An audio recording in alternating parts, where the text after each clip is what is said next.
property that is open to the public unless they first obtain affirmative permission, Hawaii has run roughshod over that constitutional right. The presumptive ban clearly implicates the Second Amendment. It's plain text because it regulates arms-bearing conduct. As such, the burden is on Hawaii to justify the presumptive ban with relevantly similar historical analogs, reflecting a national historical tradition of firearms regulation. Hawaii comes nowhere close to carrying the burden. Its presumptive ban defies a national tradition of allowing people to carry onto private property open to the public unless the owner objects. Hawaii's threshold position that this court should adopt a state-by-state community standard lacks support in this court's precedent, and Hawaii's argument the laws of the Kingdom of Hawaii should determine petitioner's Second Amendment rights is completely without merit. The presumptive ban is inconsistent with our national historical tradition of firearms regulation. Hawaii attempts to show a national tradition by relying on black codes expressly passed to discriminate against African Americans and anti-poaching laws. These types of laws are nowhere near relevantly similar, because nothing in our nation's historical tradition begins to support Hawaii's effort to thwart the exercise of a fundamental right Hawaii's law cannot stand. I welcome this court's questions. You argue that this law prevents access to about 97% of public areas. How do you arrive at that? We're not arguing this specific law is banning 97%, Your Honor. The overall package of laws passed by Act 52 bans, presumptively bans, carry on 96.4%. And we arrived at that figure by having an architecture firm go through the public records of the County of Maui to determine which areas were regulated by this package of laws, Your Honor. So that 94, I think it was 94, 97%. 96.4, Your Honor. Justice. That includes all the areas the law bans, correct? Yes, Justice. I understood that much of Hawaii is state parks and state property, correct? A portion of it, yes, Justice. Pretty sizable portion. So that 94 is over-inclusive of private property, correct? It includes parks and beaches, yes, right. Justice. Now, and there are other areas, sensitive government areas, et cetera, correct? That is correct, Justice. All right. So you say that there is a constitutional right to carry a gun on private property? Yes, Justice. I've never seen that right. I mean, I understand that there is a right to carry a gun on private property with an owner's consent, express or implicit, correct? The Second Amendment. My question is very simple. Is there a constitutional right to enter private property with a gun without an owner's express or implicit consent? The answer has to be simply no. You can't enter an owner's property without their consent, correct? Express or implicit? Correct, because that would be a trespass, Your Honor. All right. So if we start from there, then I start from the simple proposition. You want to say that there's a custom that permits you to go on private property without the owner's express consent, correct? Yes, Your Honor. All right. So Justice Scalia said that every statesman at the founding knew that you could not enter private property without permission. It's a trespass, correct? It is. You're not allowed to come onto private property that where you don't have permission to go to.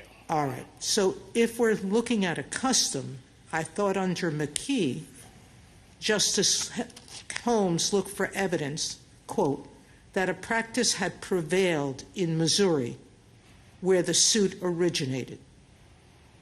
Whether you could collect shells in Missouri depended on whether there was a custom in that jurisdiction, correct?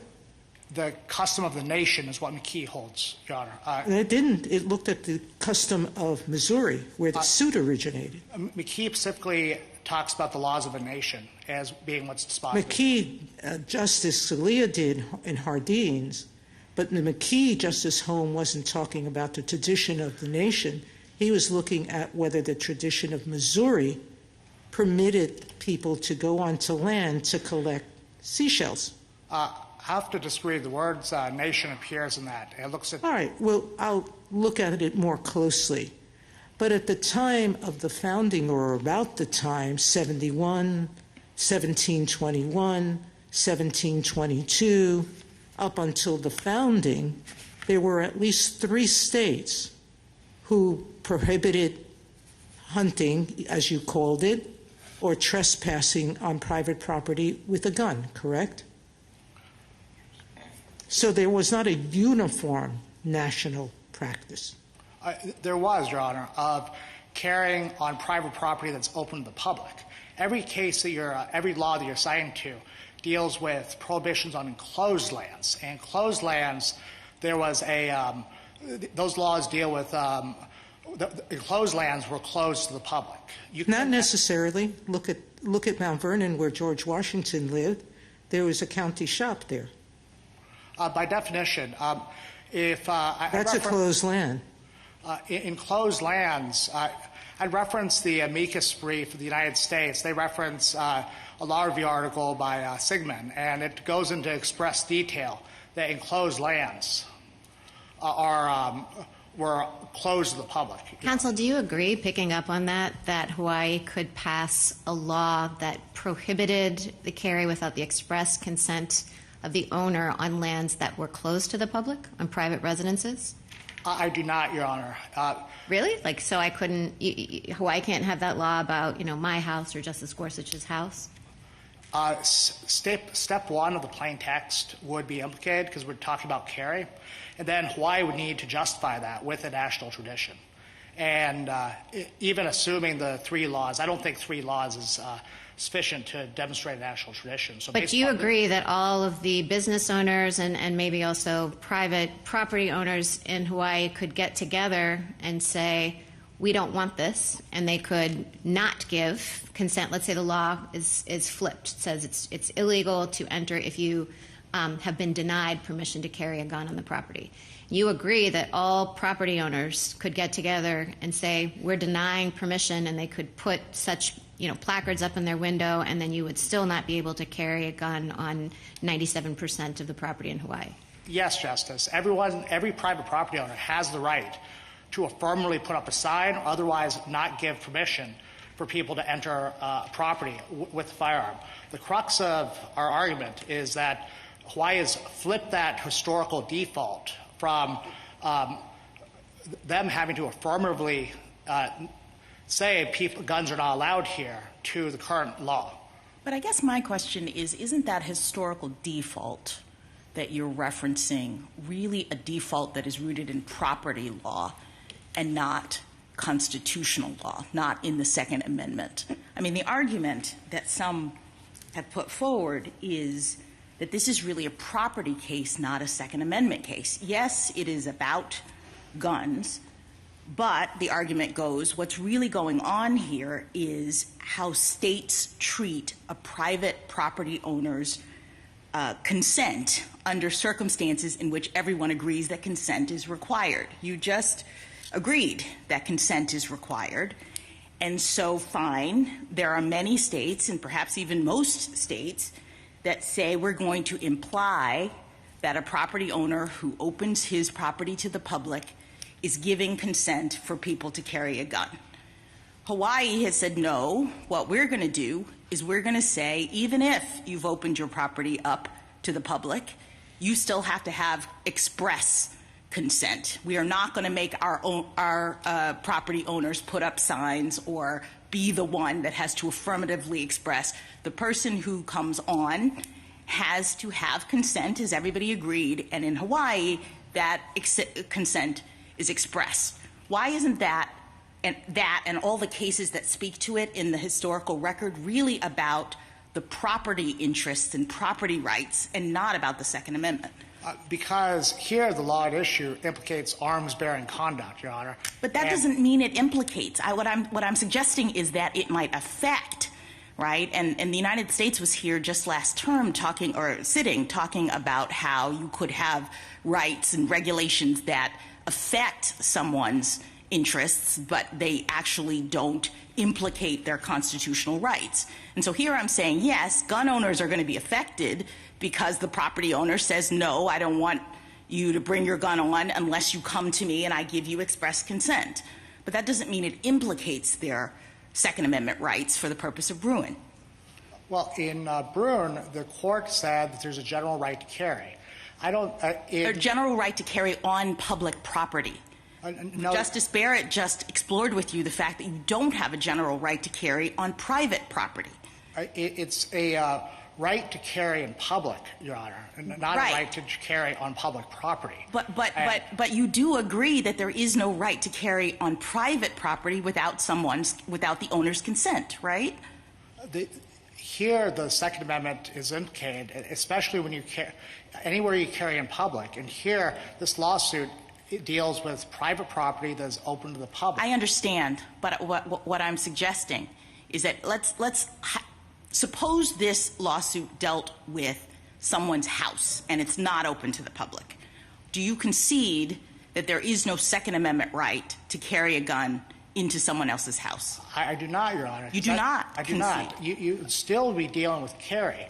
If someone gives me an invitation, a general invitation to enter into their home, and there's a historical presumption that you're allowed to carry a firearm with you, then if the government passes a law that flips that historical presumption. Right, but I'm just suggesting that the historical presumption is about the consent, not about your rights. We agreed at the beginning, I thought there was a general consensus that your right to carry is limited to the permission of the owner when you're talking about private property. Like you've already agreed that the Second Amendment right is I would say subordinate, but in the panoply of rights, the right to exclude is superior because the owner can say, no, you can't bring this gun in here. And so once you've done that, these laws that are about licensing or implying that the owner has consented are all in the realm of property law, I think, and not in the realm of the Second Amendment anymore. I don't see it that way. You disagree? All right. Yes, Your Honor. Thank you. Counsel, do you agree that the state as property owner could exclude someone, not this implied consent law, but let's say that the state as property owner, put aside the fact that the sensitive places here include state-owned property, assume that that's not so. Could the state as a property owner say that you can't carry a gun onto state-owned property as a matter of consent under property law? No, Your Honor. I think that's a different analysis because now we're dealing with direct state action. And the state doesn't have the right as a property owner to limit who carries a gun, say, into the governor's mansion? I think that there are certain locations that where... So it's all a matter of sensitive places? Yes, Your Honor. Counsel, you make an argument that Hawaii effectively destroys the right to bear arms. You discussed that a little bit with Justice Thomas and with Justice Sotomayor. And I'm wondering where you think that analysis fits into the two-step Bruin framework the court announced. In this case, step one merely deals with the fact that the state of Hawaii, that carry is implicated here. And once we once we accept that carry is bearing a arm is at issue here, everything else is dealt with under step two, the historical analysis portion of this analysis, Your Honor. So it really doesn't matter whether it was actually 96%, which we know it's not, because you're dealing with the law as a whole. There's no means and scrutiny permitted by Bruin, correct? Interest balancing has been abrogated by Bruin. So Yes, there's no interest bearing. So if, in fact, if Hawaii has a right to regulate a custom as opposed to a constitutional right to bear an arm on private property, then tough luck, correct? We have established in our briefing, Your Honor. Counsel, there's no means ends. So if they overregulate or underregulate, that's irrelevant. is there a right to carry a gun? As we know from Rahimi, there's a general principle that dictates that you have a general right to carry. And when the government violates that rights, then because it violates that principle, then the second... That's the interesting part. There certainly was a principle of the states regulating hunting on private enclosed property. There was a history of, in at least New York, in 1763, just before the founding, that prohibited trespassing and hunting on other people's lands because trampling on the land was destroying it. So you don't need, under Rahimi, an exact duplicate historically. You just need an analogous principle. If the states could regulate there, why can't they regulate here? Well, very simply, those laws deal with are not anywhere close to the law at issue here. The state has pointed to a number of anti-poaching laws on property that was not open to the public, whereas here they're regulating a specific type of carry for self-defense on private property open to the public. I mean, these laws are just simply not... But what's open to the public and the license that you have to use that land is subject to custom.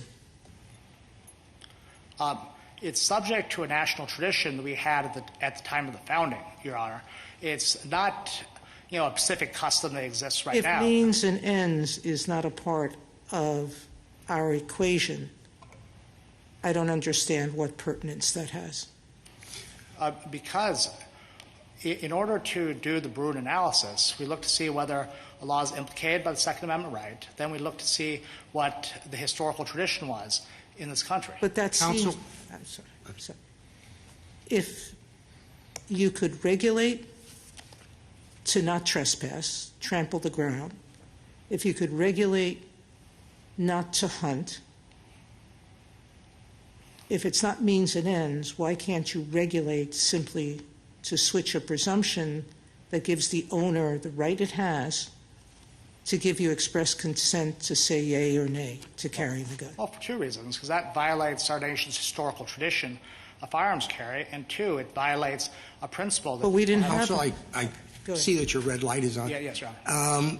We've been talking about private property and public property. A gas station on the side of the highway is private property. It's owned by the gas company or whatever.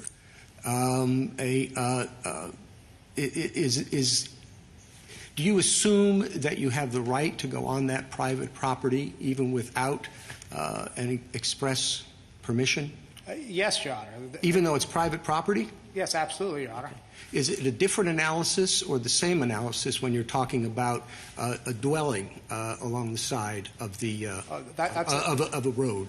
That's a different analysis, Your Honor. You have to see whether there's some sort of invitation to come in there. Is there, under our law, an invitation, for example, for people soliciting, for people who want to drop off pamphlets about a particular... Yes, Your Honor, up to the doorknob or the car, there is. Even though it's private property? Yes, Your Honor. Stranger can walk off the sidewalk and go up to the door? Yes, up to the door, Your Honor. Thank you. Justice Thomas? Justice Alito? Under Hawaii law, are there any other objects besides guns that a person may not possess when that person enters private property that is open to the public? Not to my knowledge, Your Honor. Thank you. Justice Sotomayor? In Hawaii for 200 years, there's been no custom of carrying weapons, correct? Up until Bruin and Heller. Up until Bruin, you could not get a license to carry a firearm, Your Honor. So 78% of Hawaii residents and 64% of Hawaii gun owners do not think that loaded concealed weapons should be allowed into businesses at all, correct? I'm unaware of that statistic, Your Honor. I wasn't aware of your 96% number either. Nothing about Hawaii's customs, tradition, or culture creates an expectation that the general public carries guns wherever they go, correct? Hawaii is part of the United States, and as part of the United States, our national tradition is that people are allowed to carry on private property that's open to the public. This law is not banning you from doing that. It's just requiring you to get the owner's permission, correct? And here, the law has always been that you had an implied right to enter onto Not in Hawaii. As Hawaii is part of the United States, Your Honor, and but if it's a local custom that controls, it's not a local custom that controls. It is the where custom. else in the law have we permitted local custom to create a constitutionally protected right? Bruin was very clear here that we're dealing with our national tradition, Your Honor. It is not local custom that controls in this area of law. Justice Kagan? Mr. Beck, the various statutes that Hawaii has cited as going to the Bruin Step 2 question, you say they're not close enough. And I guess I want to know why. I mean, I was struck by the fact that there are quite a number of statutes that do exactly what this law does. They flip a default rule as to how explicit consent has to be. You know, they recognize that you don't have a right to go in without consent. You do have a right to go in with consent. And then the question is, how do we determine consent? And what default rule do we start with? And I guess what struck me about these statutes and about how close they are is that that's exactly what each of these statutes did. So why isn't that pretty good evidence under Bruin Step 2 that this is something that states historically have done? The state is not cited to a single case that is relevantly similar to the one at issue here. We've got basically two sets of laws. One were the anti-poaching laws that dealt with private property that was not open to the public, one. And part of that also is there were exceptions for people to be able to carry firearms onto those lands that for purposes of self-defense. So land that's not open to the public, where you still have a self-defense right, isn't relevantly similar to the law at issue here. And the other sets of laws that have been cited to are black codes. And those can't be relevantly similar. As Justice Kavanaugh said in Rahimi, you know, we've moved away from that history. And in addition, it dealt with a very, discriminating against a very small subsection of society rather than prohibitions on the general right to carry. Yeah, so let me go back to the first thing. The idea that these are anti-poaching laws. I mean, okay, Hawaii's is not an anti-poaching law, but I suppose I'm sort of stuck on the fact that that doesn't seem to be the relevant similarity. In Rahimi, we said, you can go up a level of generality. You don't have to have a historical twin. There can be differences. In Rahimi, the essential similarity that we thought controlled was just that the guns were being used to protect against people who would be violent with their guns. And, that's a pretty general principle. And here, the general principle is sort of similar. We think that there's a danger of various injuries occurring when you go onto private property with a gun. It might have been in the old days poaching. It might be something else now. But because that's so, we are going to use a default rule that says to the property owner, if you want this, okay, but you have to say you want it. It seems to me the same. It's a different injury. It's not poaching anymore, but it seems to me the same state mechanism, the same kind of state regulation. Yes, Your Honor, but one dealt with private property that was not open to the public, whereas this law is dealing with private property that's open to the public. And in addition to that, the anti-poaching laws also gave you a right to be able to carry firearms for self-defense. So I just simply don't see how the level of generality there would simply swallow the rule if this court were to accept those anti-poaching laws as being relevantly similar here, Your Honor. Thank you. Justice Gorsuch? Your friends on the other side in the Ninth Circuit relied on two statutes in particular. One was the 1771 New Jersey law that you were just discussing with Justice Kagan. But the other one that was left unmentioned was an 1865 Louisiana statute that was adopted immediately after the Civil War as part of an effort, it appears, to disarm black people. Reconstruction governor later explained that this law, of course, was aimed at the freedmen. Do you think the black codes, as they're called, should inform this court's decision-making when trying to discern what is this nation's traditions? I do not, Your Honor. Well, your friend on the other side says it should, and that the 1865 statute is a, quote, dead ringer for this statute. The 1865 law was expressly passed to discriminate against African Americans that were newly freed slaves. And I just don't see how a law like that can be used to be analogized to a modern-day law, this modern-day law, Your Honor. Justice Kavanaugh? Justice Barrett? Do you agree with everything in the government's brief? No, I do not, Your Honor. The United States government. Yes, Okay. Your Honor. The government that's on your same side. Yes, I understand. I agree with. I'm not asking you to throw your case away.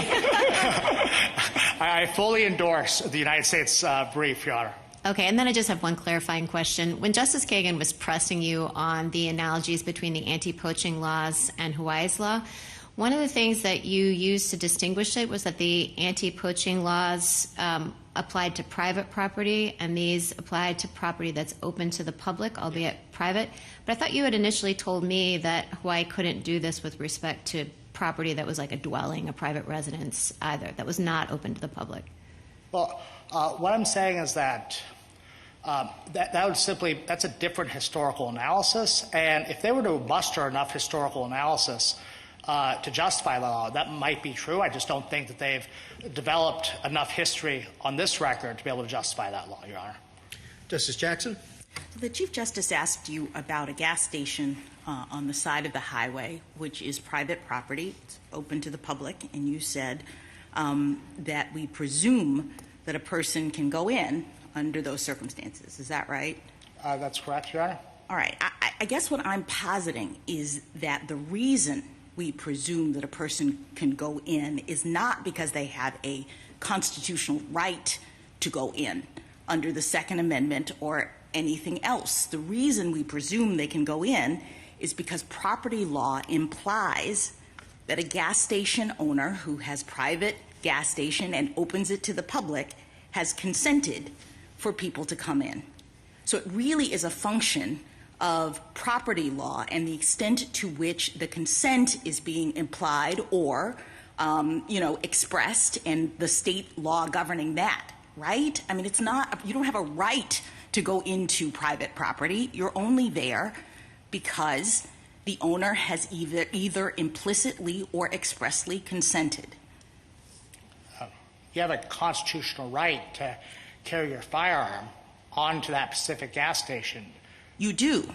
Where is that? I thought the reason why this was all here and is because you had an implied license. I thought the historical tradition required you to have a license because you don't have a right to go onto private property, and the tradition was we're going to imply that you have a license under these circumstances. The basis of this lawsuit is that we're only discussing private property where you have a right to enter onto that's open to the public, and we're saying that once that property is open to the public, we have a right to carry a firearm onto it. Okay. That's the government.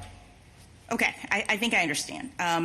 Let me just ask you about the black codes. Justice Gorsuch raised it, and I guess what I'm wondering, your answer to him was they can't be and shouldn't be used, and I guess I'm wondering whether that doesn't signal a problem with the Bruin test, that to the extent that we have a test that relates to historical regulation, but all of the history of regulation is not taken into account, I think there might be something wrong with the test. So can you speak to that?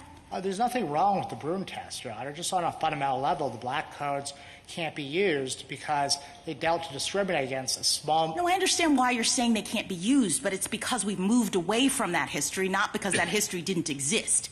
And so to the extent that the test today is tying us to historical circumstances, it would seem to me that all of history should be on the table. And if we start taking pieces off, whether it's because we've moved away from it or we don't agree with it anymore, I think there's going to be a problem with respect to the accuracy of our test. Your Honor, it's not just because we don't agree with it anymore. It's that the 1865 law is not relevantly similar because it dealt with a very small segment of society that was being discriminated against, whereas here, law is a law of general applicability. So the two people other than the people in this small segment that you're talking about, who were a part of society, but I guess you're saying that for the purpose of this test, we're not going to consider what happened to them. No, what I'm saying is that the black codes dealt with a very... It wasn't a law of general applicability. It was designed to discriminate against... It was a racist law designed to discriminate against African Americans. Whereas here, the law at issue here is a law that applies to everyone. We can't use a racist discriminatory law to justify a modern-day law that applies to the general public, Your Honor. Thank you. Thank you, counsel. Thank you, Chief Justice.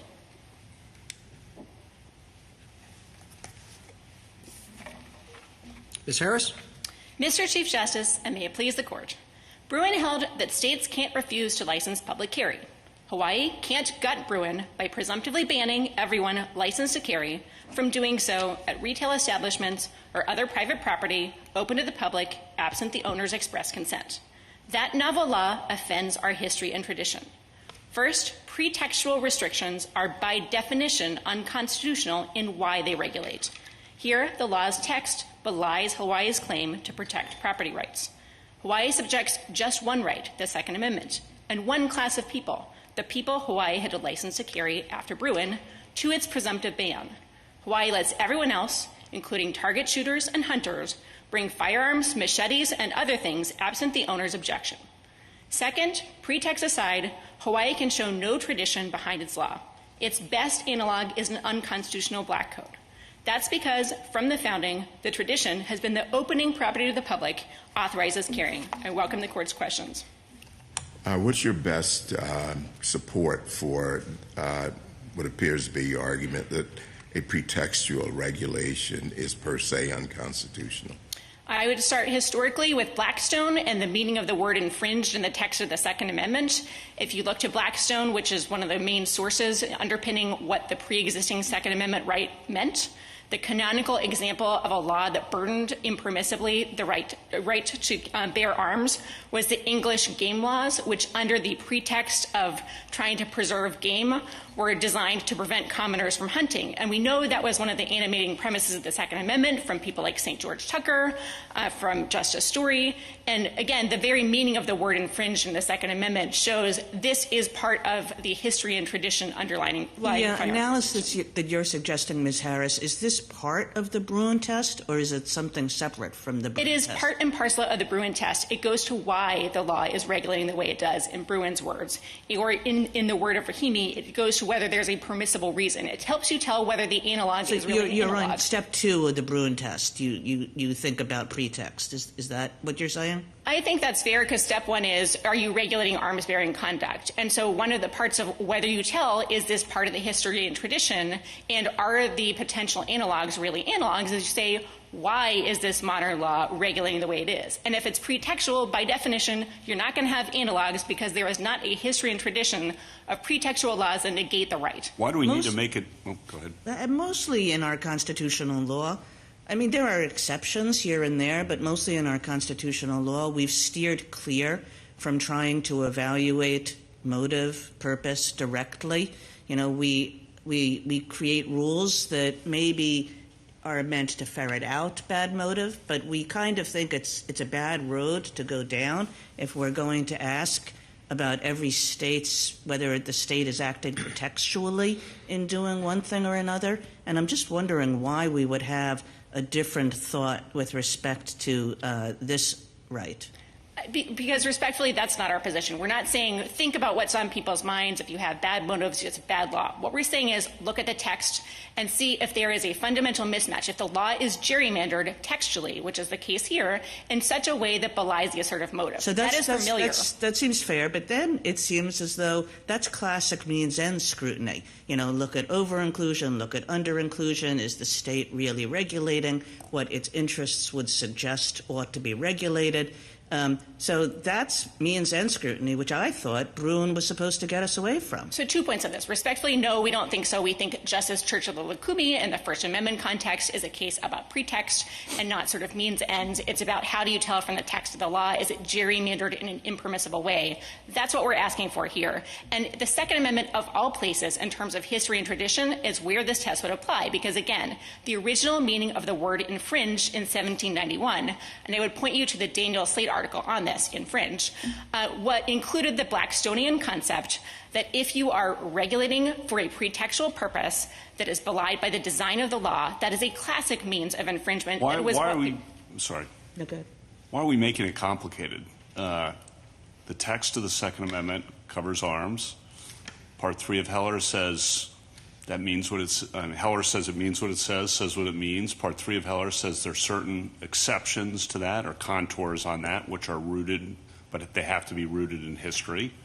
Here, there's no sufficient history supporting the regulation. End of case. Isn't that kind of the straightforward way rather than getting into this whole new elaborate pretext analysis, which, as Justice Kagan says, sounds like what we moved away from? So absolutely, the case could rise and fall on the lack of history and tradition. I think the one. It's pretty simple, right? Your position is there are no sufficient analogs. Usually, when, as Heller says in Part 3, when you're looking for a historical tradition that justifies an exception to the textually expressed right, it's got to be a deeply rooted tradition, broadly consistent over time and broad among a lot of states. You don't have anything like that here. So it's just kind of, from your perspective, pretty simple. From our perspective, it's an overdetermined case. I think the reason you might want to go on. Why not just? I mean, why didn't you lead with that? I don't understand why you led with the other argument, and it maybe neither here nor there at the end of the day. But I was trying to figure out why.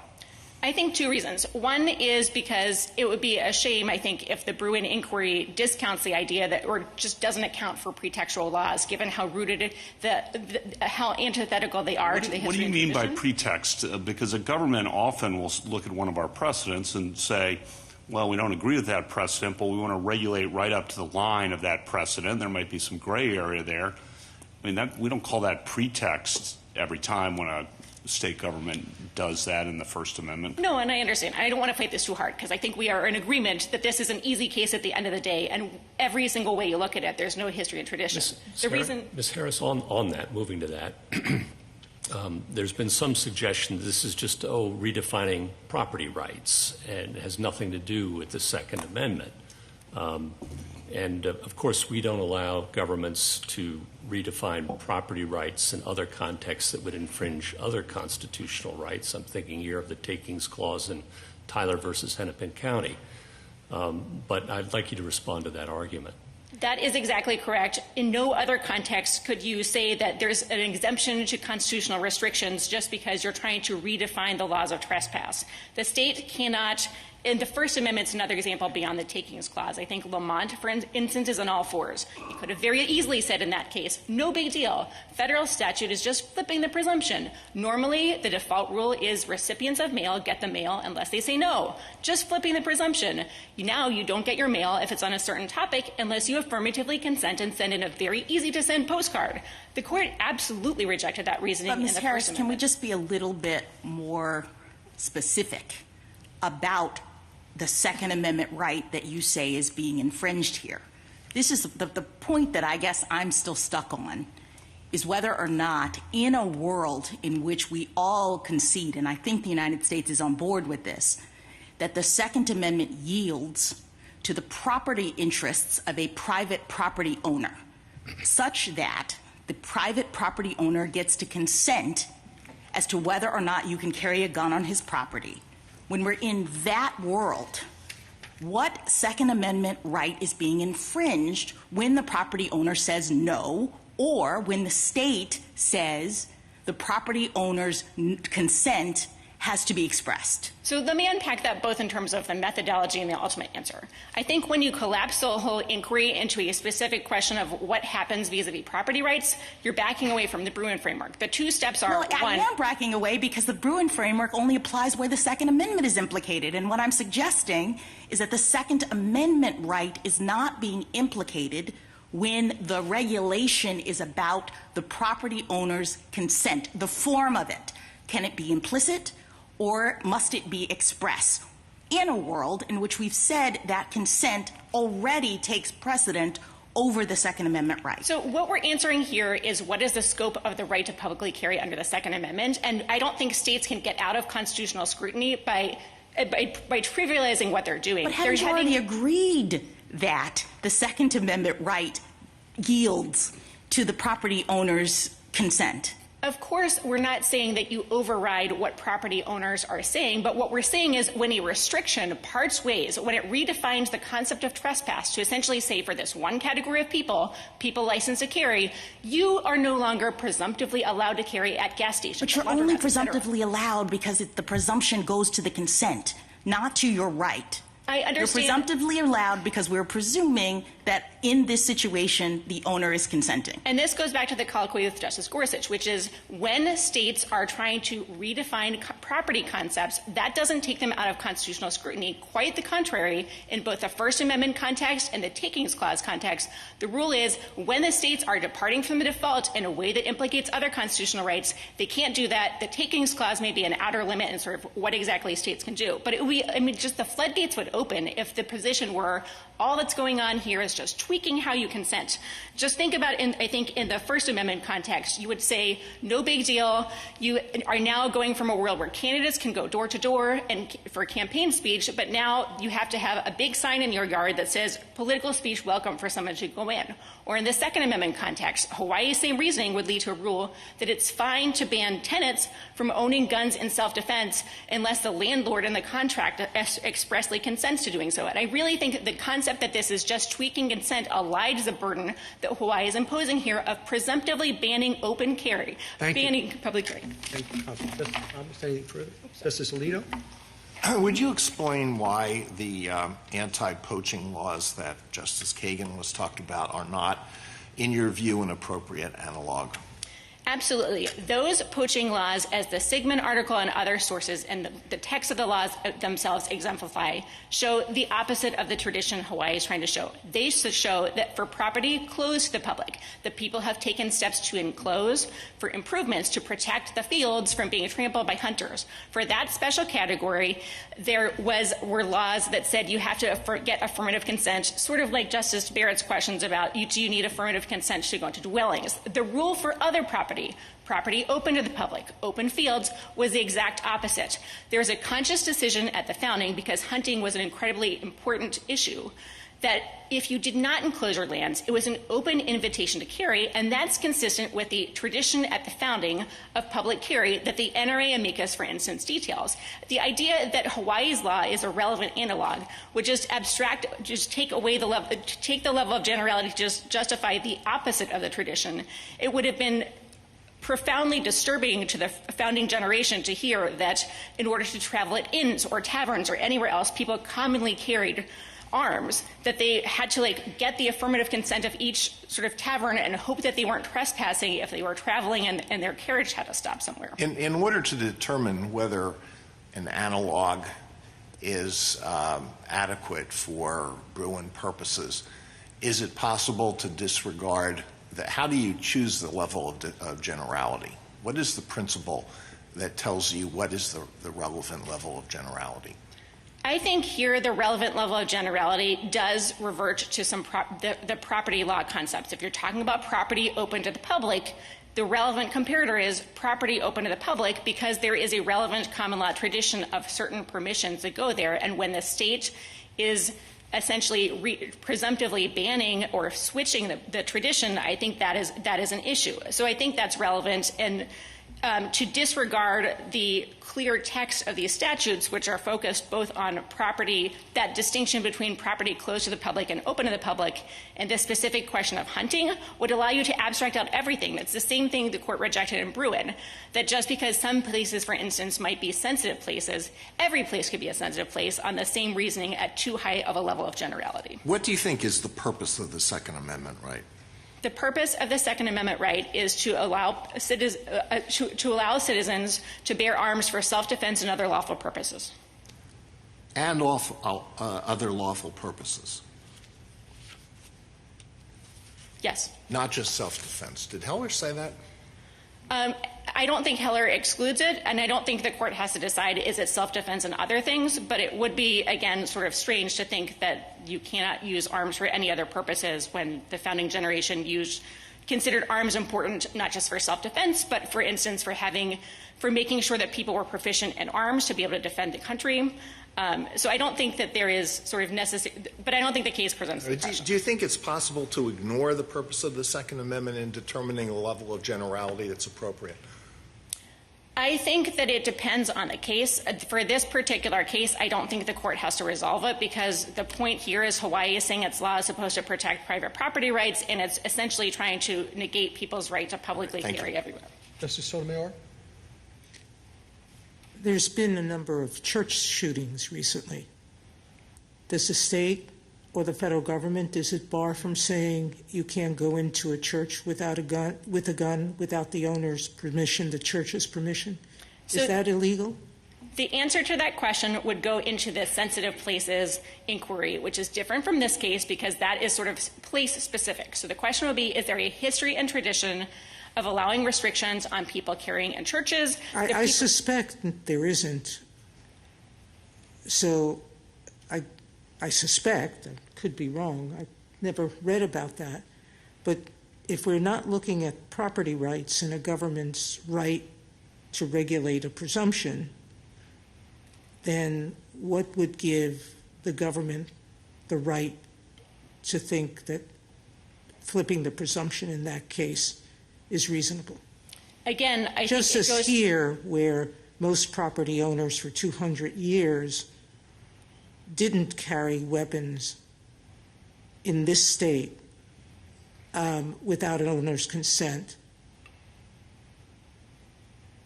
That's the presumption of the Hawaiian people.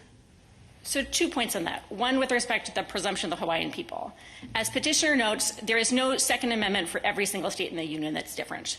It is a national tradition, and states cannot retain their pre-statehood traditions as sort of a veto for the Second Amendment national traditions. It's not a veto. No one's vetoing an owner's right explicitly or expressly to consent to carrying guns. The owner's the one with the right. So to be clear, what I mean by that is you can't use local customs to say that each state gets its own Second Amendment. The court has rejected that very type of analysis in the Takings Clause, for instance, in Hennepin County, in Cedar Point, where the court said even if California has a kind of unusual way of defining easements, or Minnesota has a strange way of defining property interests, that doesn't mean that sort of. But there's nothing unusual about this. This is simply a presumption. Respectfully, this is highly unusual, as the heirs article itself acknowledges. In all 50 states and the District of Columbia up until Bruin, the universal rule, and this does trace to the founding, is that when you have property open to the public, you are inviting people to go on with arms unless the owner says otherwise. We think that implicates the Constitution, the Second Amendment, for the same reasons it implicates other amendments and other contexts. Doesn't change that. The presumption lets the owner choose. The presumption is that you're trespassing. It treats just for one class of people. It turns essentially property open to the public, like a gas station, into the equivalent of someone's house, where you're committing a crime under Hawaii law if you actually go onto it without consent. Mrs. Kagan? Can you imagine, Ms. Harris, any modern analogs of these anti-poaching laws? I mean, I guess what I'm asking you to do is to say, are there any modern laws that sort of use this kind of authority over, consent and licensing and so forth, but that don't have to do with hunting? that would be permissible because they're very much like these anti-poaching laws? So two answers. One is, obviously, these laws themselves have endured throughout, which is why I think maintaining the distinction is important. But two, you could say it's not that distant, but there is a separate tradition with respect to property close to the public, like your house. What are the relevant permissions? What's the default for property close to the public, setting aside hunting? And I think that's consistent with the way these laws work. I mean, Justice Sotomayor mentioned the 1763 New York law, and that's talking about enclosed property like orchards or gardens or other stuff, and saying if you carry arms on that land, that's a trespass. But it's also saying you can't trespass generally in these places. So I think it's getting to the idea of if you have particular property that's close to the public, you might not want people with arms on it. That is what these sort of founding era laws say. You don't want them trampling your cornfield and destroying your improvements because it's closed to the public. Similarly to, you might be able to say, you know, if I, and again, this is a matter of like what the history would actually show. So if I can, your objection to the use of these old laws really is just that the Hawaii law applies to although it's private property, it applies to property that is entirely open to the public for all other purposes and with respect to all other activities. And that's your view of why Hawaii is different. And if the Hawaii law was narrower than that, or if some other states were, then you would have a different question. I think it would present different questions, and yes, that is our main objection, and the reason is Hawaii is trying to use laws that actually show the opposite tradition, which is laws closed to the public. You might need affirmative consent in order to be able to hunt on them. Property open to the public, though, is the exact opposite rule from the founding on otherwise in order to ensure that people could publicly carry absent objection. And so, yes, I think that that is the most critical point about these laws. The fact that they concern hunting, I think, is a relevant additional factor that goes into what was the point of the presumptions. But the fact that it's hunting and also sort of other forms of trespass, I think, is the bottom line. Thank you. Justice Gorsuch? There's been this suggestion that this is just flipping a presumption about the implied license and that that's just a matter of property law, not the Second Amendment. But how do we think about that, given that it flips the presumption on the longstanding implied license only with respect to firearms, not knives, not solicitation, not politicking, not anything else?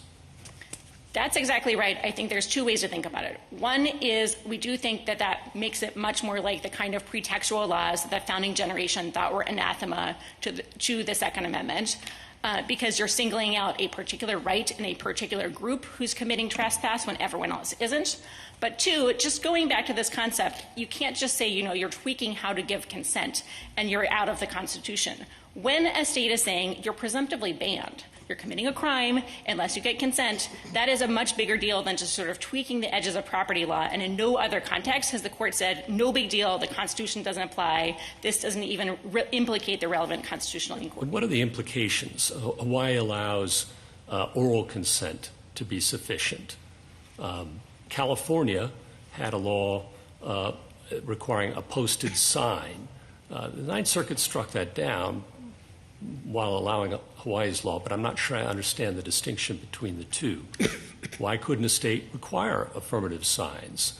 Why couldn't it perhaps create an irrebuttable presumption against consent? I think that is exactly where Hawaii's position leads. I don't think there's any principled distinction between those two things.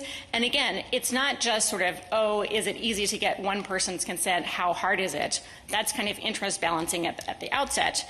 But as a practical matter, in order to run your errands, you have to run the table of knowing you're not trespassing on private property to like pick up your dry cleaning and catch a cup of coffee. And if you run out of gas and you're trying to find a gas station, you can't get gas unless you're in your car, you have your gun in your purse, and you're not actually committing a crime by stepping on the gas station property. Now, Hawaii is trying to say it's a little easier than that, but the text of its law says just entering the property without permission is a crime.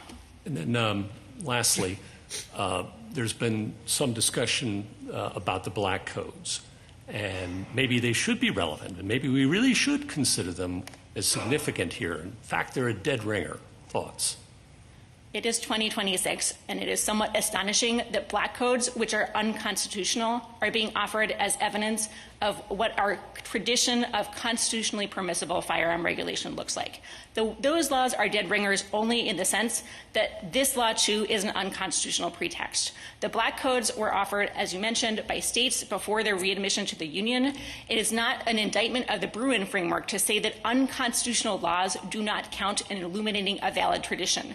As Bruin and Rahimi themselves say, you're looking for laws that aren't outliers. They illustrate what the national tradition entails. And so it is no indictment, but frankly, an endorsement of our history and tradition that when you look at the founding era laws, they are very different from the black codes, and that these black codes themselves are complete departures from what the laws in Louisiana and other states were like before, which was to allow people to presumptively go about in public on property open to the public without consent. Thank you. Justice Kavanaugh? For purposes of the textual and historical tradition analysis specified by Heller and elaborated upon by Bruin, Heller's Part 3 on exceptions remains very important, I think, in my view, at least. Do you agree with Part 3 of Heller, accept Part 3 of Heller? Yes, we are not trying to depart from anything that this court has said with respect to its Second Amendment precedents. And then in Part 3 of Heller, the court said that nothing, in our opinion, should be taken to cast doubt on laws forbidding the carrying of firearms in sensitive places such as schools and government buildings. Do you agree with that? We agree with that, and I think, as elaborated by Bruin, I think the question is, how do you define relevant sensitive places at the correct level of generality so that not every place is a sensitive place and so that you are looking to the right historical analogs? Understood. But you agree with the principle as stated there? We agree with the principle as stated that there are obviously sensitive places. You determine them with respect to the history of firearm regulation. Thank you. Justice Barrett?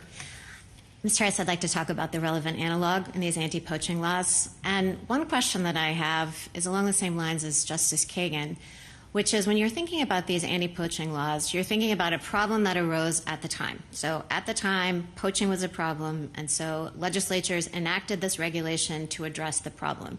In an agrarian area, an agrarian society, that was it. Let's imagine that Hawaii, rather than just flipping this default categorically, instead is experiencing, say, a rash of gas station robberies. And doesn't want to make the argument that gas stations are sensitive places. That would be a tough one. So instead flips the presumption, like the anti-poaching laws, just with respect to gas stations. Is that okay?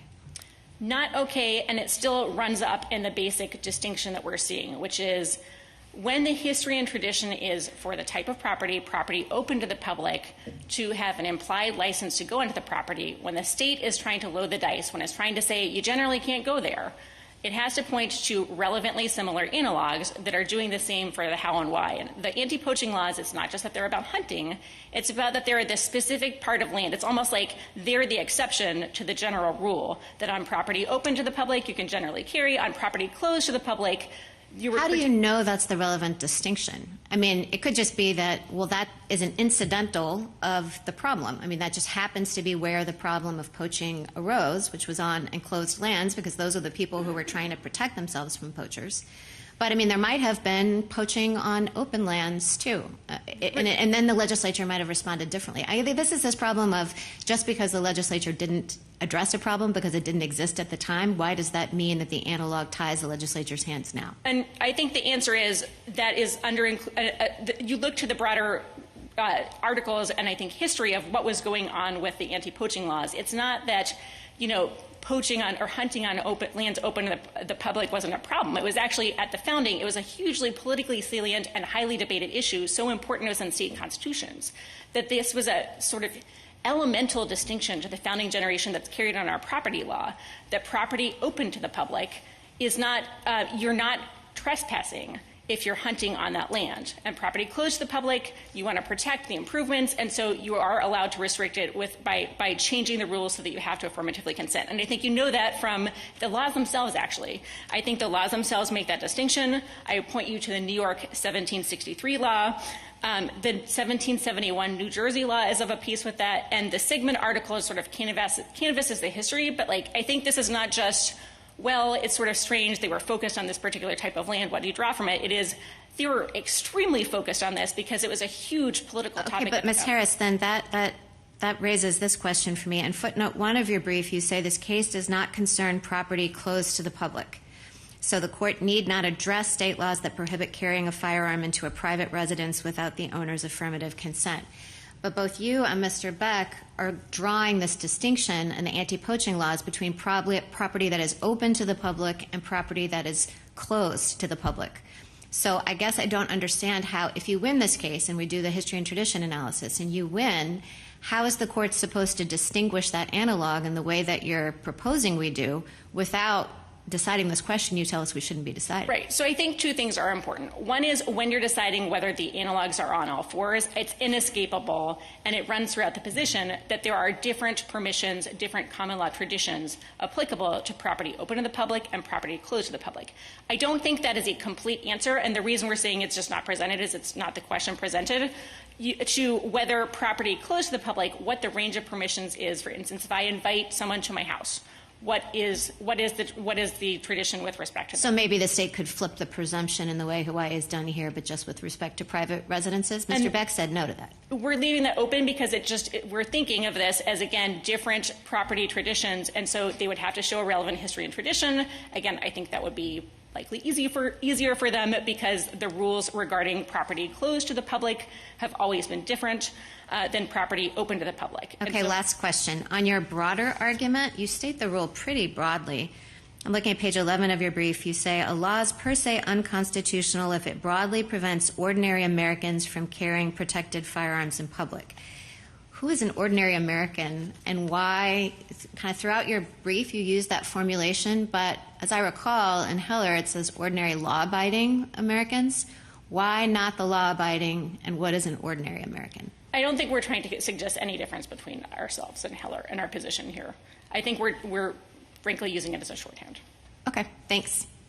Justice Jackson? So I guess I really don't understand your response to Justice Gorsuch on the black codes. I mean, I thought the black codes were being offered here under the Bruin test to determine the constitutionality of this regulation. And it's because we have a test that asks us to look at the history and tradition. The fact that the black codes were at some later point determined themselves to be unconstitutional doesn't seem to me to be relevant to the assessment that Bruin is asking us to make. So can you say more about that? Absolutely. Black codes were unconstitutional from the moment of their inception because they are pretextual laws that are designed to ensure that newly freed slaves are returned to a condition of sharecropping. Okay, let me stop you there. They were not deemed unconstitutional at the time that they were enacted. They were part of the history and tradition of the country. And when we have a test now that's asking us to look at what people were doing back then, I don't understand why they should be excluded. Because they are outliers. They are by definition unconstitutional. They have Found been later, unconstitutional. afterwards, not at the time. And if the test says what's happening at the time tells us what's constitutional for this purpose, why aren't they in? Respectfully, a law is always unconstitutional. When it's from its inception, So the history doesn't matter. We shouldn't care about the history then. We should deeply care about the history, but the whole point of the Bruin framework is as follows. The history and tradition of the Second Amendment are particularly important because it is codifying a pre-existing right.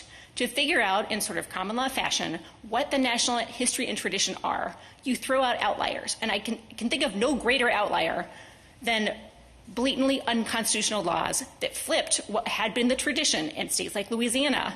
And during the period before those states were readmitted to the Union, for the purpose of trying to reduce newly freed slaves back to conditions of servitude, made it a new crime, new trespass, in order to go about armed on private property. Those are obvious outliers. All right, it should not count under the whole point of Bruin. Mr.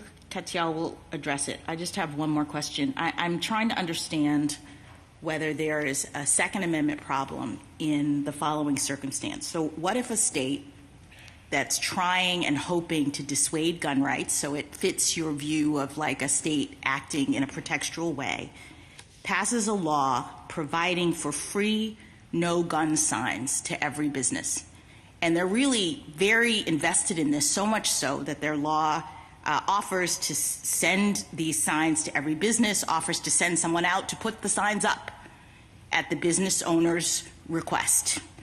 Do we have a Second Amendment problem in that situation? If you're just no, I don't think so. You're not having a law that's regulating arms-bearing conduct. I think the premise, the hypothetical, is you retain but it existing rule. It affects arms-bearing conduct, perhaps in even a more egregious way than what you're talking about here today. I think we go back to the words of Bruin and Rahimi. And their purpose is to dissuade. That was part of the hypothetical. So your test was about the purpose of the state. We have the purpose here. We have the effect here. 97% of the businesses, let's say, in Hawaii, under the test that or the law that I'm positing, accepts this offer. Yes, and what I'm trying to distinguish is I think your hypothetical really illustrates what we're not doing, which is a bad legislative motives purpose and sort of effects test, whereas what we're saying is our pretext argument is very firmly rooted in the idea. Right. I just want to know, is the Second Amendment implicated? And I think you're saying no, and I don't understand why it wouldn't be in this situation if it is in the situation here. Because in the law that Hawaii is enacting, it is regulating arms-bearing conduct by saying if I carry my gun to a gas station, I am presumptively committing a crime. That is a direct regulation of where and how you can bear arms, under what circumstances. You are hypothesizing a situation in which the state is merely subsidizing certain types of speech. That might have other constitutional problems, but the problem is not going to be with respect to regulating arms-bearing conduct in the way that we think Bruin is talking about. Thank you, counsel.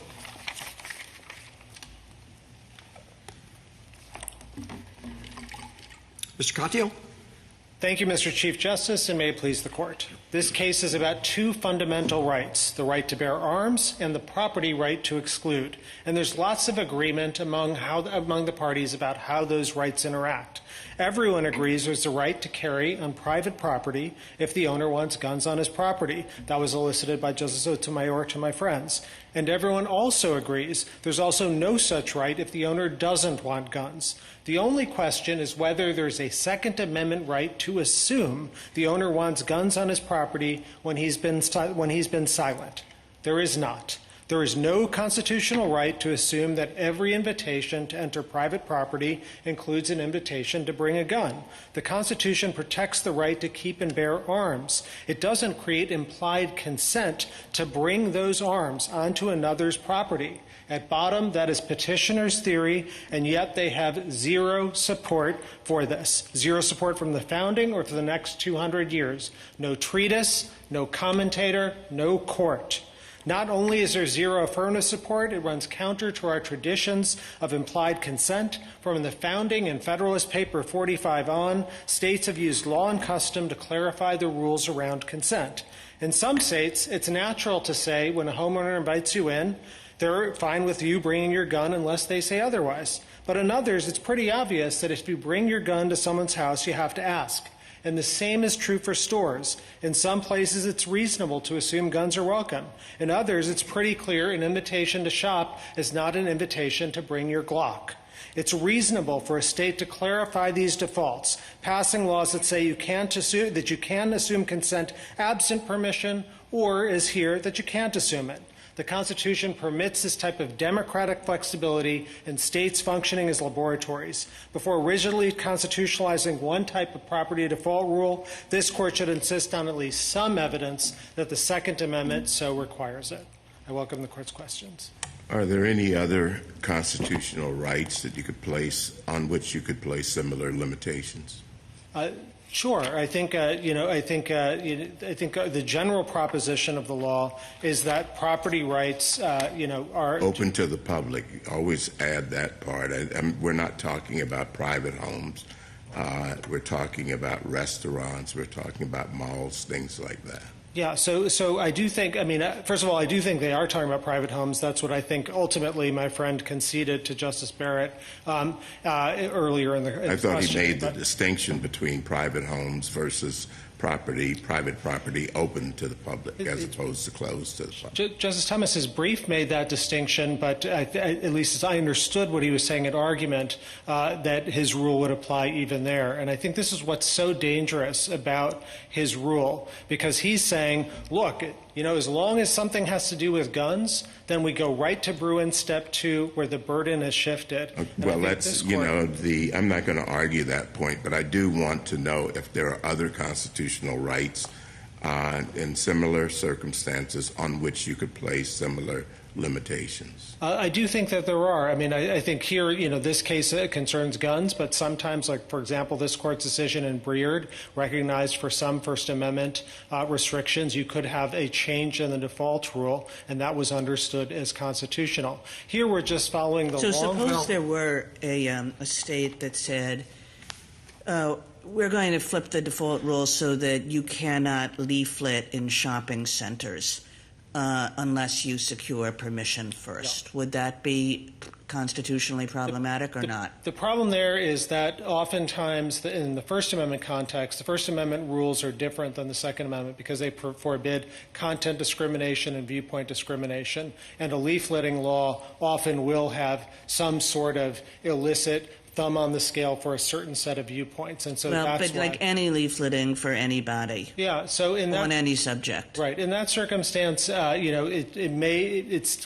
court's precedents on viewpoint and content are so broad it might encompass that. But even if even if you could jump past that, you'd still have to at least have rational basis review. This court in Free Speech Coalition versus Paxton recently said, even for stuff that isn't encompassed in the First Amendment, you still have to have at least some rational basis. Your example would flunk that. Here, Hawaii's done the opposite. There have been no guns effectively in Hawaii for 200 years. The underlying, expectations and local custom, as Justice Sotomayor was saying, was that nobody had to think about guns. What the Hawaii legislature said here in the wake of this court's Bruin decision is, Bruin's a real game changer. And as a result, some shop owners are going to be caught unaware. They're not going to realize that someone might have a concealed Glock on them and the like. And so to vindicate those expectations, they said, we are placing the default rule there on the property owner to say whether they wanted to affirmatively invite guns in. And in choosing where to place that responsibility and that burden,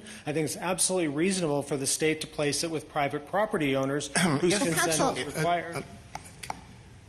Counsel, I just want to understand, because one of the motivating concerns, you can see it in our decisions under the Second Amendment, is that it is a disfavored right. And it strikes me that one of the things that your side of the case has to come to grips with is that it is a very clear constitutional right under the First Amendment. If I, for example, as a candidate for office, want to walk up to your door on private property and knock on the door and say, here, give me your vote, that's exercising the First Amendment right. But you say that it's different when it comes to the Second Amendment, that you can walk up. So when the candidate wants to walk up and he's carrying a gun, what exactly is the basis for the distinction? Because part of, again, what our precedents talk about in this area is that the Second Amendment has been treated as a sort of, a second-level right. And that's one area where given this law, I don't really see the basis for the distinction. So we totally agree the Second Amendment is no disfavored right. At the same time, there are rules about the Second Amendment, I think rules that this court laid down in Bruin, in which you've said the relevant question is whether or not the scope of the Second Amendment's text as informed by history would say that there is a violation of the right. With the First Amendment, you've got burden tests and all sorts of stuff that this court disclaimed in Bruin at page 22. And so it's just going to apply somewhat differently. But our fundamental point to you is, yes, this is a law which traces back to the founding with other laws like New Jersey in 1721 and 1771, laws that basically said, look, when you're bringing guns onto property, even property open to the public, that states are free to flip the default rules. Indeed, that is what happened, going back all the way to those early examples. And my friend on the other side is, I think, selectively reading those to say, the Solicitor General is saying, these laws are just about poaching and the like. Absolutely not. They have no answer to what we said in our red brief, which is that these laws dealt with improved lands, and improved lands were, as Professor Hertog says, stores, seed stores, and things like that. Right. But let me just switch gears a little bit. We talked about the tradition in Hawaii. Hawaii, given its obvious origins and its admission to the United States fairly recently has a totally different, in some areas, tradition and practice. The law of property in particular in Hawaii, I mean, for the longest time, maybe it's still the case, is that you don't own property, you get a long-term lease as if you were a bank in a skyscraper in New York. That was the common method. And I wonder, I thought, as was mentioned earlier, it is part of the United States. And do we have different traditions in different states when it comes to applying Bruin? No, Your Honor. I think my friend on the other side has mischaracterized our argument. Our argument is that the Second Amendment means the exact same thing in every state. No Second Amendment right to enter private property without an owner's consent. What varies is what the definition of consent is from state to state. And local law and custom help inform that. That's what I think that Justice Holmes' opinion in McKee recognizes. So just to take a simple example. Well, just before, I don't want to lose the thought. You said part of the history and tradition is there's no right to enter private property without the owner's consent, right? Mm-hmm. Well, we know that that's not a through line, right? Because you do have a right to enter the owner's private property if you want to exercise your First Amendment rights, right? So not without their consent, Your Honor. Sure. I don't have to have a sign on the sidewalk before you enter my property saying, okay to come on if you're going to give me some leaflet, or okay to come on if you're a candidate. The assumption is that there is a First Amendment right. Yes, you can withdraw it. And again, I'm just trying to figure out exactly what the difference is between the First Amendment and the Second Amendment. What I think what's doing the work in your hypothetical about the leafleting or something is the government is putting its thumb on the scale of some sort of speech and saying they're worried about some type of leaflet or the like. To the extent that they just ban it entirely, it would flunk rational basis review. The relevant right there is not located in the property in the place it's spoken, but rather that the government is coming in and affirmatively taking a position. Thank you, counsel. Well, Mr. Kyle, I don't understand why you're resisting the First Amendment. Well, I do understand why you're resisting it. But let's say there's no content discrimination. It's just a ban on leafleting, and it's a ban because people don't like solicitation. So they just don't want people passing out pamphlets. It's not aimed at Jehovah's Witnesses or anything like that, like some of our old cases. Why would that fail rational basis review?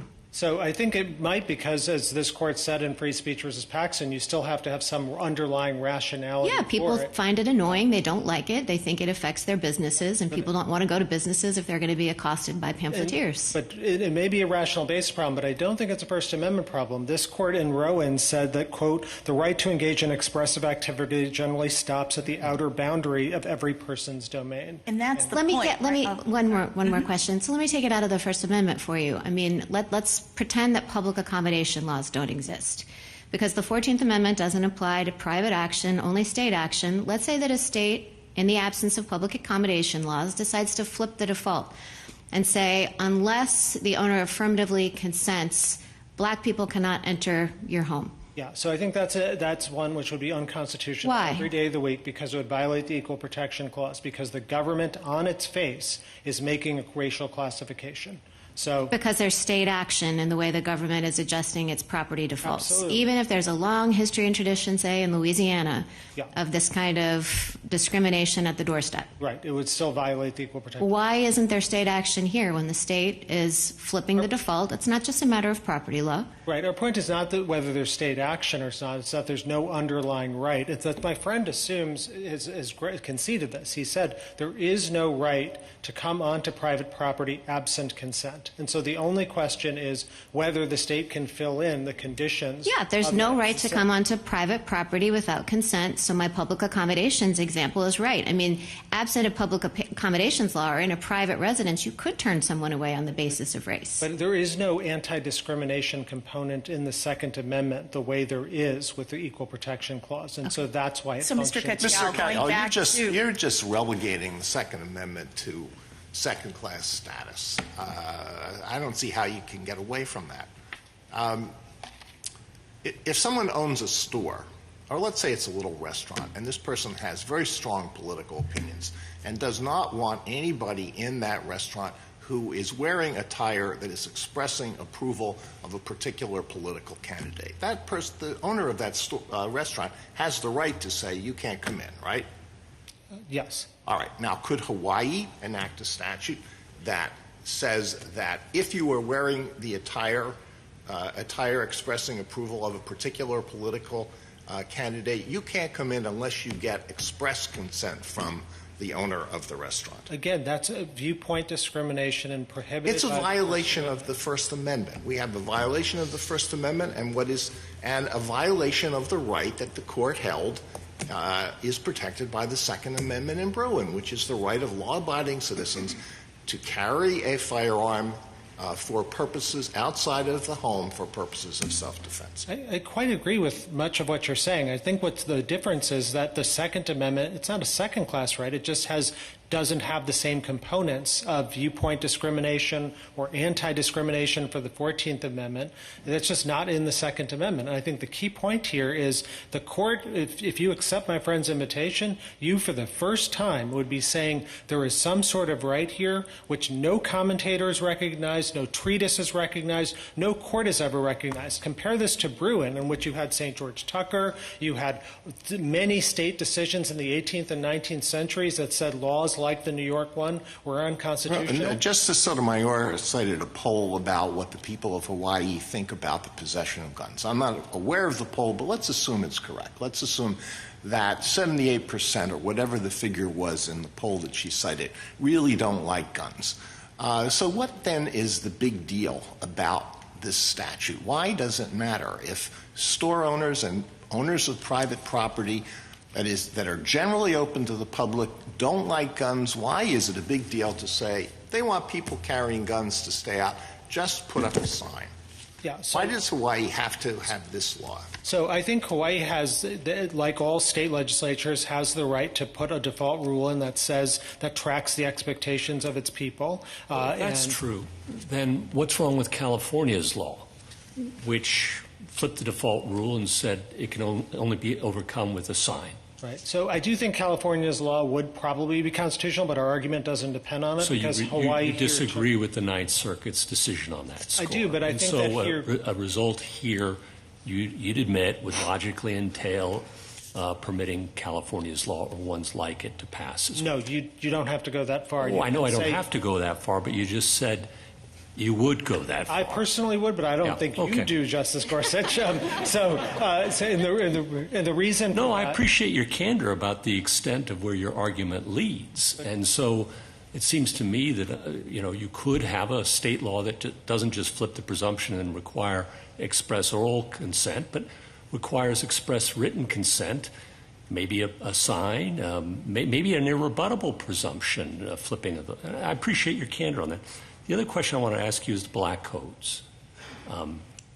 I struggle to see what relevance laws that are outliers, and in Bruin we're not supposed to consider outliers, that they're put aside under our test. We're looking for the mainstream and a significant tradition. And you rely very heavily on an 1865 black code law in Louisiana. You say it's a dead ringer and a reason alone to affirm the judgment. And I really want to understand how that could be. So let me take those in turn. So first, with respect to the California law, I think it's really important to understand here the Hawaii law has a much broader definition of consent. I know it does. That wasn't the question. Why don't you answer the question posed? About the California law? No, I want to understand how you think black codes should inform this court's decision-making. It's quite an astonishing claim to me. So the black codes are undoubtedly a shameful part of our history, but that doesn't at all mean that this particular law is irrelevant to Second Amendment analysis for two reasons. First, the Solicitor General says correctly, as she did just now, that Louisiana wasn't a state in 1865. The relevant point is what happened in 1868 when Louisiana was admitted to be a state. The Act of June 22, 1868, admitted Louisiana as a state. That was the Radical Reconstruction Congress. It examined the Louisiana laws, including this specific statute, and Louisiana was admitted into the Union by the Reconstruction Congress. There were many laws that the Louisiana... You're not answering the question. The question is, it's an outlier. And you just call it a shameful outlier. And I agree with that. And Bruin was supposed to look at the mainstream of our tradition and history, not outlying statutes that were unconstitutional the moment they were passed, and yes, when Louisiana was admitted to the Union. So Justice Gorsuch, when I said I understand a lot of people like to cite the black codes who promote gun restrictions, who would otherwise, they would be garlic in front of a vampire in front of them.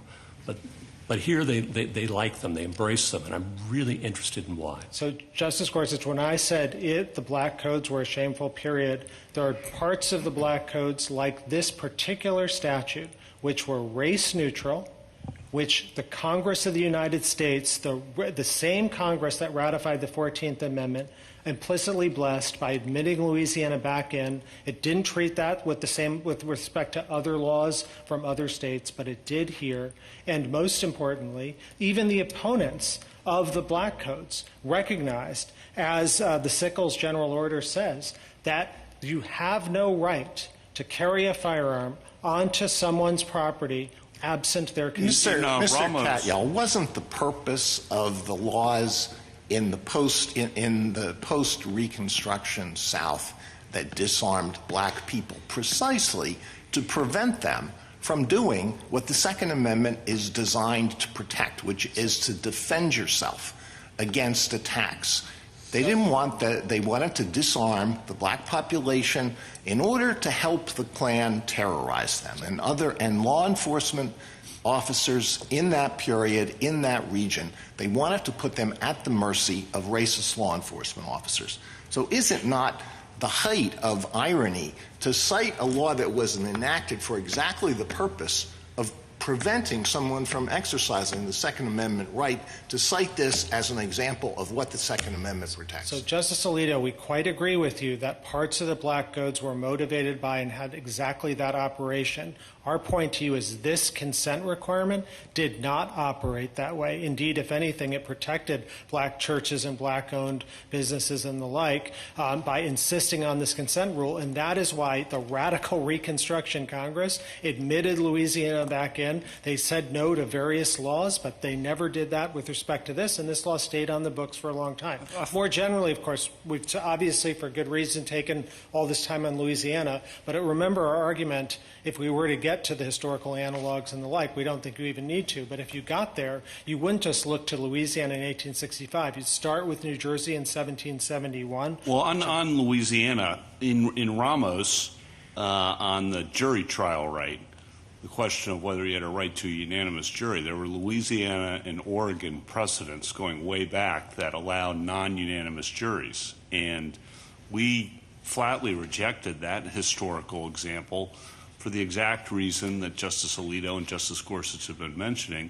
Those were rooted in racial prejudice designed to prevent black jurors from having their votes counted on juries in the wake of a decision like Schroeder in 1880. And we just said, no, that's inadmissible to account for that as somehow justifying an exception to the constitutional right. It seems like the same kind of thing here. What's Justice different? Kavanaugh, we just disagree with the idea that that applies to this particular law from Louisiana 1865. But regardless, our tradition goes way back before that. New Jersey in 1771, 1721 Pennsylvania, the law said, quote, you cannot carry any gun or hunt on the improved or enclosed lands of any plantation. The 1763 New York law, which the Solicitor General only read part of, says that it was unlawful to carry, shoot, or discharge any musket or other firearm whatsoever into any orchard, garden, or other enclosed land whatsoever. And there's other statute after statute. There's no allegation by anyone that those were motivated by any sort of racist concerns or the like. And what they've said is, oh, no, that was just limited to poaching. That's just wrong. There's two parts, for example, to the New Jersey law. Part 2 is about poaching. And Part 1 on those is not. laws, a couple of them that you cite, it seems to me you're approaching the whole analysis upside down from how the court's cases have approached it. The court's cases have started with the text, which declares an individual right. And then, in Heller and in Bruin, the court has elaborated on it. Of course, there's, as there are with all rights, as Heller said, some exceptions. but those exceptions to be recognized must be historically rooted. Deep tradition, a broad tradition, widely recognized, commonly recognized, not isolated examples, particularly not ones from the Black Codes, but even apart from that, not isolated examples. And I just don't see the kind of broad tradition of the regulation here that you see with the other things specified in Heller, for example. So I agree with some of what you're saying. So I completely agree that the relevant test under Bruin is text, and then the next words you used were as informed by history. And so the question is whether or not there is some sort of right at the framing, whether the right to keep and bear arms was understood the right to assume an owner's consent to bring arms. That's where we think their case falls apart, because for the first time, you'd be saying, if you accept their invitation, in the absence of any affirmative evidence whatsoever, a commentator, a court, anything that said that there was a right to imply consent, there's just nothing. There is precious zero on that. And here's why it's so important. You heard my friend when he stood up, he said, and under questioning from Justice Barrett, hey, is your rule going to apply to private homes? Because lots of states even today have those, Alaska, in Arkansas and the like. And he ultimately said, yeah, because the burden shifting, you wouldn't be able to defend the law under the burden shifting of Step 2 of Bruin, in which you have to have demonstrated historical analogs and the like. That gets everything undone entirely. I mean, this court has a general rule. Justice Alito wrote about it in Kennedy versus Louisiana, which is when you are coming in to challenge a state law, you bear a heavy presumption that your challenge is invalid, that there's a presumption of good faith and presumption of regularity on the part of the legislature. If you just jump to Bruin Step 2 and say, oh, this law deals with guns, therefore the burden flips to the government, then, yeah, you're going to have a really difficult time defending laws. Every state is like the ones that deal with gun consent on private homes. Well, which is why you don't want to get to Step 2, because it's a lot harder for you at Step 2. But I think what Justice Kavanaugh is asking, and I have the same question, is how can you avoid Step 2? Because the text encompasses it. And that leads you to Step 2, where you have all the difficulties you were just saying. Because if you read Bruin as only about the text, okay, I agree with you. You could say, well, maybe it's the right to keep and bear arms is implicated by these implied default rules. But it is the text as informed by history. And when you ask yourself, text is informed by history, where has anyone ever said there's a right to presume consent of the owner in the absence of an explicit statement? It just doesn't exist. That's the second step when you're looking at the history. I mean, I could see history being relevant at the first step if you're talking about what is the meaning of arms, for example. But when you're talking about things that kind of go to what is the core of the right or is it included, and you're talking about history and tradition, I guess I don't see how it's the first step. Well, I think it's got to be. Otherwise, I think you run into the problem that you've now flipped the burden for every firearms regulation. As long as it deals with guns, then the state has to come in, or the federal government has to come in with an affirmative thing. And we have all sorts of laws. That's exactly what the cases say. Oh. I mean, I thought that's what the cases say. If it deals with arms, and this is what Heller Part 3 says, then the government comes in and shows there's a historical tradition. And to get ahead of all this, Heller actually went through and specified a number of kinds of regulations that would be permissible because they are so broadly and deeply rooted. At least, I mean, what's wrong with that reading of our precedent? Because then it would really, as the Everytown brief says, threaten gun regulation more generally in ways this court has so far not reached. Because you have all sorts of times in which, like, take the 922 statute, 11 different categories of things that are singled out as gun regulation. If every single time the state had to defend the burden on each of those things and say you've got to find historical analogs, that really does undo, I think, the much more limited nature of the inquiry that Bruin recognized. Mr. Cutchell, I thought your answer to Justice Barrett and Justice Kavanaugh is that really Step 1 is trying to help us to understand what the scope of the right is. Correct. The Second Amendment right, is it really being implicated here? Correct. And so that when you have a situation like this one, in which there is broad consensus, everybody agrees that there is some limit to the Second Amendment right, and you read a case that said that limit was geography in the sense that you don't have a Second Amendment right to bring your gun onto someone else's private property. They have to consent for you to be able to do that.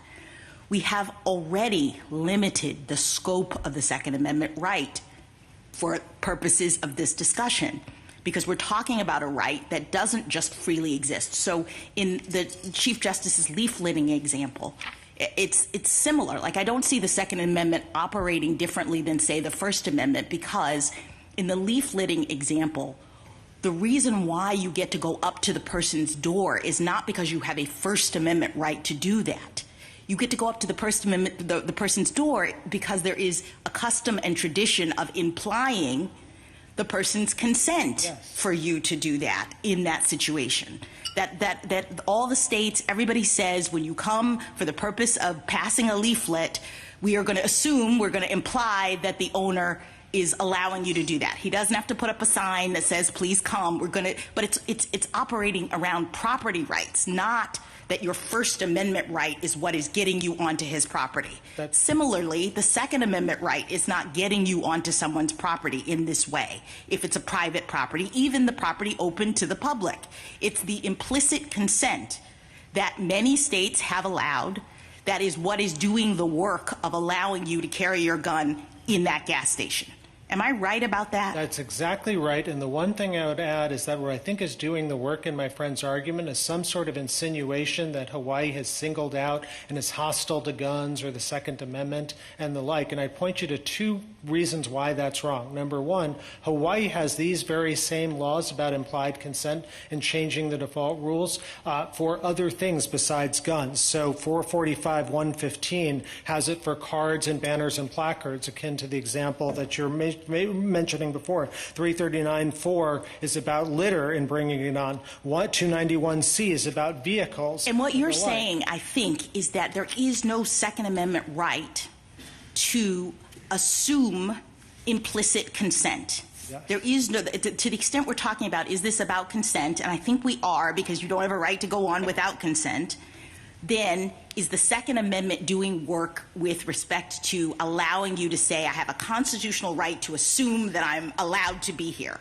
And you're saying they have no case, no history, no nothing that establishes that principle. That's exactly right. And the other thing I'd point to about this motivation attack by my friend on the other side is that, Hawaii, the legislature took Bruin seriously. This statute's all about making sure the right of Bruin is vindicated. And just last year, for example, Hawaii issued 2,207 concealed permits for firearms. They only denied 119 applications, and the majority of those were denied because people didn't fill out the application in full or they got it out of time. Thank you, counsel. Justice Thomas? If you're going to cite the Louisiana Black Codes of 1865, don't you also have to cite the subsequent adoption of the 14th Amendment that was in part generated because of laws like that? Right, so that is exactly our point, that the Reconstruction Congress that ratified the 14th Amendment, this is the unusual case in which you have those folks saying, effectively, Louisiana should come in, and many of the parts of the Black Codes, including parts that Justice Alito referring to that were racially discriminatory about firearms, were struck from the Louisiana law. But this law stayed in effect. And so, yes, we do think it is relevant history. We don't think our argument depends on it because there's statute after statute from the founding on, and the idea that the number of statutes we've provided isn't enough, I think is very hard to reconcile when you have zero tradition, zero evidence on the other side saying these statutes were problematic. I mean, these statutes are around. You would have thought someone, if this was an infringement on the right to keep and bear arms, would have had a court case, a commentator, anything like what you had in Bruin. You've got none of that. Well, actually, there was quite, as I said in my McDonnell opinion, quite a bit of discussion of these sorts of laws and the consideration of some that they thought that the Privileges or Immunities Clause in the 14th Amendment preempted these. That's simply my point. So, Justice Thomas, I agree with you about what you said there, but I don't think that applied to this specific question, which is private property default rules. I think what the evidence you were talking about there dealt with other aspects of state regulation over firearms. Justice Alito? Justice Sotomayor? Three-part question. in one or two sentences, could you finish answering the California point that Justice Gorsuch raised? Number two, finish your list on where else the state of Hawaii has flipped the presumption. You got up to littering and then you were cut off. And then number three, I have never quite understood the court's recent jurisprudence on outliers don't count. I don't know how much outliers mean. Yeah. Meaning at the founding there were 13 states. I don't know how many territories at the time because I don't remember off the top of my head.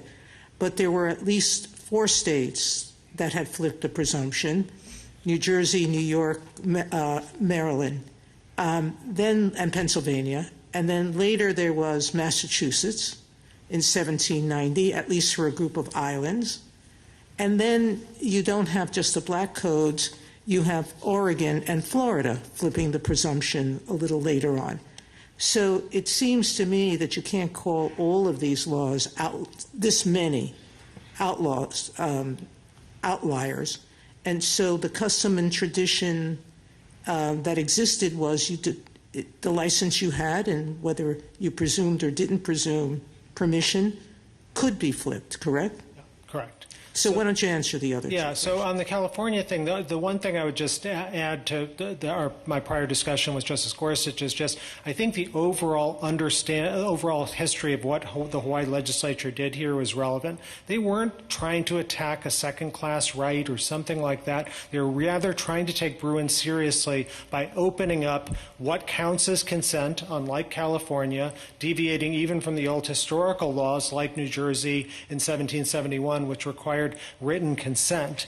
And I think what did the work in my friend's argument in his opening statement was this idea that 96.4% of Hawaii is now encompassed. You pointed out that dealt with sensitive places, but there's a much more fundamental problem, and it has infected this case from the start. If you read page 1 of his brief, it says, quote, it says 96.4% of the publicly accessible land in Hawaii is impacted by this law, by this law.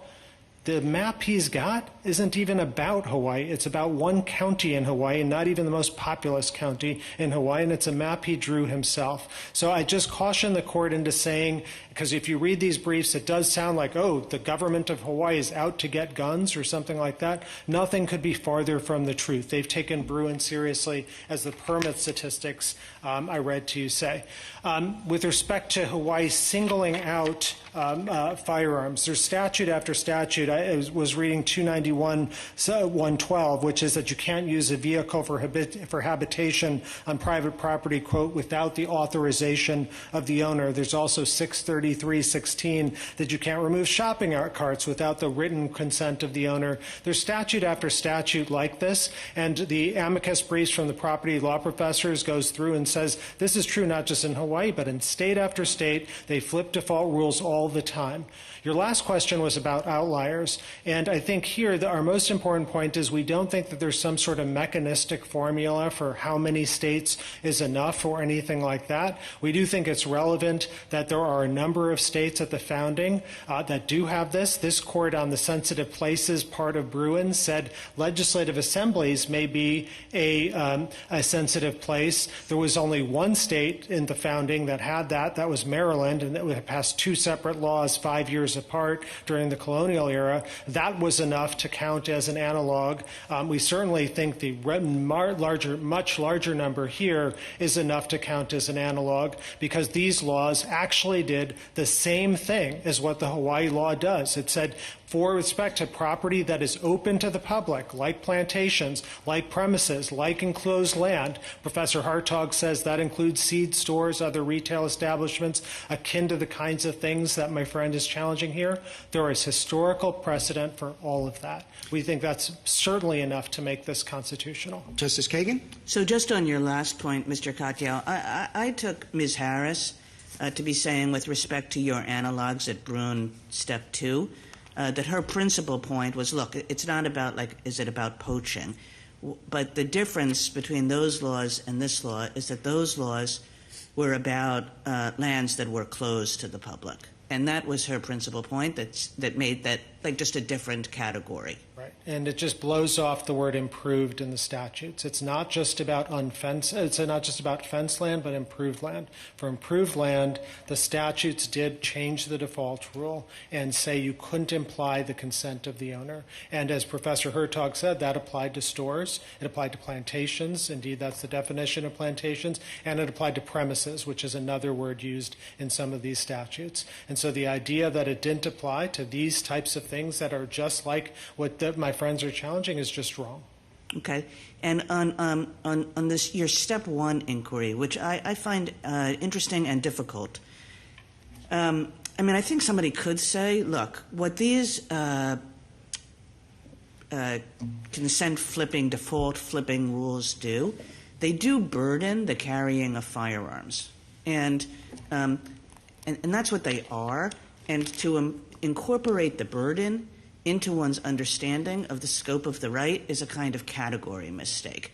That the burden is supposed to be at step two, and these are burdens on the carrying of firearms.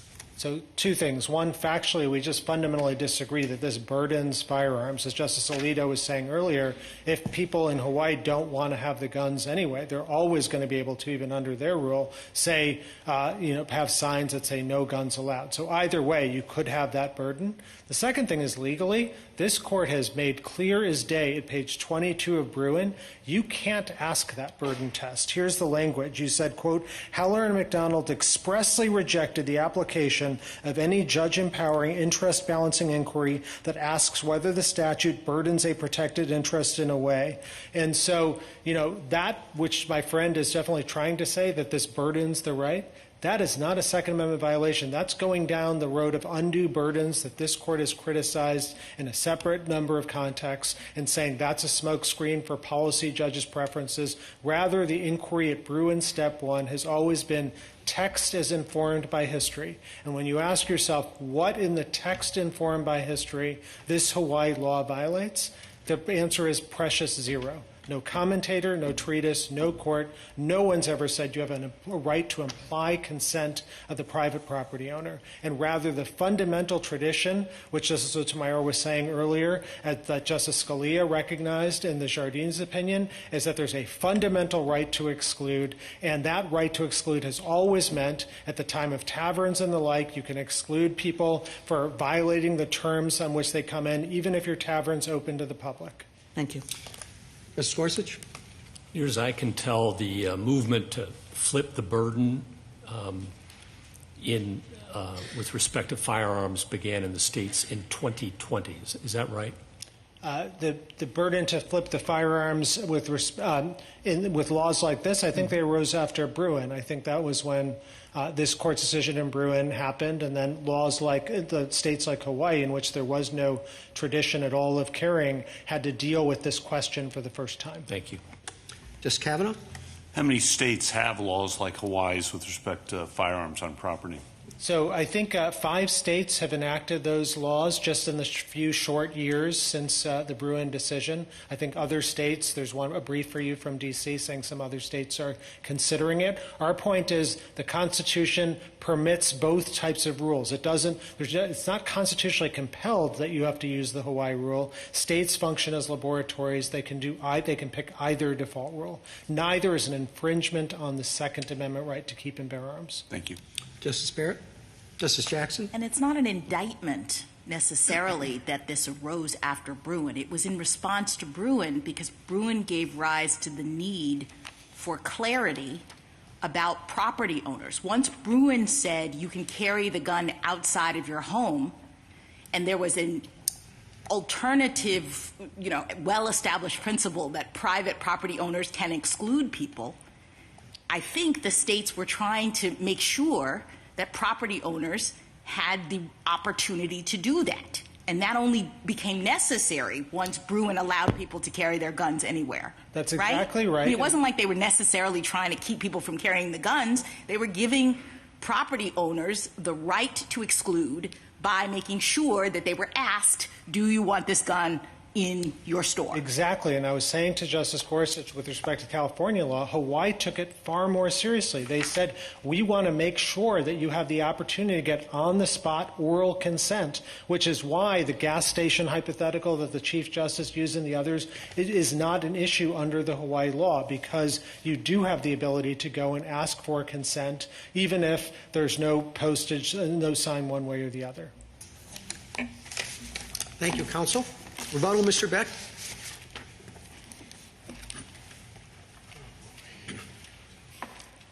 Your Honor, as NRA's amicus brief makes very clear, is a historical tradition of carrying on private property open to the public. This whole legal theory regarding the presumptive ban, default rules, started off with a law review article that was published in 2020. And the premise of that law review article is putting in a presumptive ban like Hawaii has would lessen people from carrying. The state of New York adopted that law first, and the governor of New York said the express reason they were doing that was to undermine the Bruin opinion. There's a clear body of evidence here that this was done to undermine Bruin and to undermine the Second Amendment right. And thus, this law very clearly implicates the Second Amendment, and the state has simply failed in its burden to justify this law through relevantly similar historical analogs. Therefore, this court should rule in our favor. Thank you, counsel. The case is submitted.